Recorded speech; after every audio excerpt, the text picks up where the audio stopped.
Peito e tríceps, costas e bíceps, ombro e perna. Ombro e perna é uma boa divisão de treinamento? Quais as vantagens e desvantagens que eu tenho nesse modelo de treinamento? Afinal de contas, nada é necessariamente, ou quase nada é necessariamente ruim 100% e bom 100%. Sempre tem uma questão ali de contexto. Lembrando que dia 12 de agosto, às 6 horas da tarde, tem promoção da minha consultoria, tá? Mais informações aqui nos comentários. Bom, ombro com perna, galera. Você já deve ter ouvido dizer alguma coisa no seguinte. Olha, se você jogar o sangue para uma parte e for treinar outra, isso é muito ruim porque não entrega o sangue. Galera, isso é muito besteira, porque no final das contas, essa mobilização sanguínea, ela é muito rápida de se acontecer. Então, se você vai fazer ombro com perna, é importante que você faça um aquecimento dos ombros, por exemplo, e depois das pernas, para que você consiga tornar apto o seu corpo a desempenhar aquele tipo de trabalho. Ou seja, não é ruim, desde que você faça ali algumas aplicações, né, metodológicas de aquecimento de forma correta, coisa que eu já expliquei aqui no canal, só procurar ler do Twin mais tema, né, como fazer aquecimento. Bom, uma dúvida antes, né, da gente falar sobre o treinamento em si, primeiro eu faço ombro ou primeiro eu faço perna? Né? Depende do que você quer mais foco.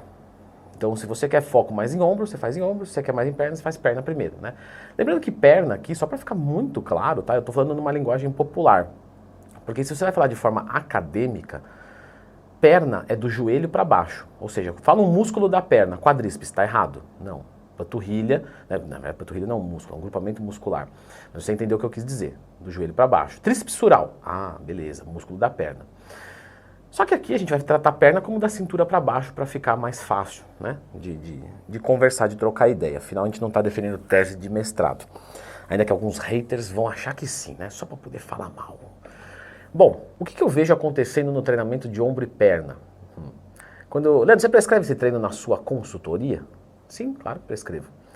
Só que, no geral, é um tipo de treinamento que já gera uma desculpa, né? Isso, lógico, no caso dos homens, que normalmente é o grupo que faz, né? E acontece isso, que é matar o treino de perna. Então o cara vai pra academia, tá meio cansado, já é quarta-feira, porque ele fez segunda peito, terça costa, na quarta ele já tá um pouco cansado, aí ele vai fazer ombro e perna, ele faz só ombro. Não, porque aí no último dia da semana eu faço, pode deixar. Aí ele treina quinta, treina sexta, aí sábado ele não vai e não treinou perna. Isso acontece bastante. Então eu acho aí já uma desvantagem. Uma segunda desvantagem, depois que você treina a perna, para você treinar bem ombro, é ruim.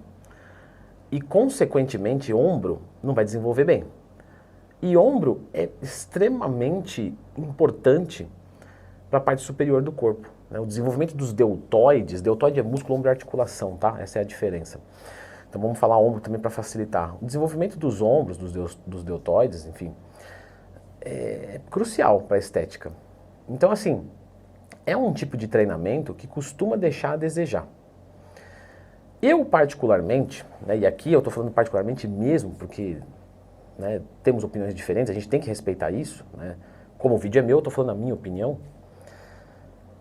Eu particularmente não prescrevo quase ombro com perna, é bem raro, tá? Eu prefiro colocar o ombro com peitoral, porque no peitoral já é ativado, fica um treino mais longo, é verdade, mas pelo menos o dia de perna você deixa só para a perna, que é bem exaustante, é bem crítico, né, exige bastante. Mas isso sou eu, como eu disse. Tem gente que prescreve ombro e perna e não está errado não, tá? É só uma coisa que eu fazendo e eu prescrevendo, eu vi resultados melhores fazendo ombro com peitoral. E lógico que não sou só eu também, né? Pelo amor de Deus, porque parece que é exclusividade aqui. Estou falando da exceção. Não, tem muita gente que gosta de colocar ombro com peitoral. Em termos de vantagem, a gente poderia falar que nesse treinamento, que normalmente vai ser um treino ABC, e normalmente ABC, você consegue dividir um pouco melhor quando você coloca ombro com perna, em questão de gerenciamento de tempo, né? Então você vai colocar, por exemplo, peito e tríceps, costas e bíceps, ombro e coxa, panturrilha. Quando você joga o ombro para o treino A, né, com o peito ali, esse treino ele fica mais sobrecarregado. Então, para quem gosta de, olha, todo treino meu tem que ter 45 minutos. Não pode ter um treino com 50 e o outro com 40. Não, eu quero 45 nos dois. Isso é até chato, viu, gente? Porque atrapalha na hora de você montar o treinamento. Porque algumas divisões, às vezes, vão favorecer mais um tempo maior de treino e no outro dia um tempo menor, mas no final vai valer muito a pena. Então não se engessem tanto, tá? Vão para a academia para fazer o melhor.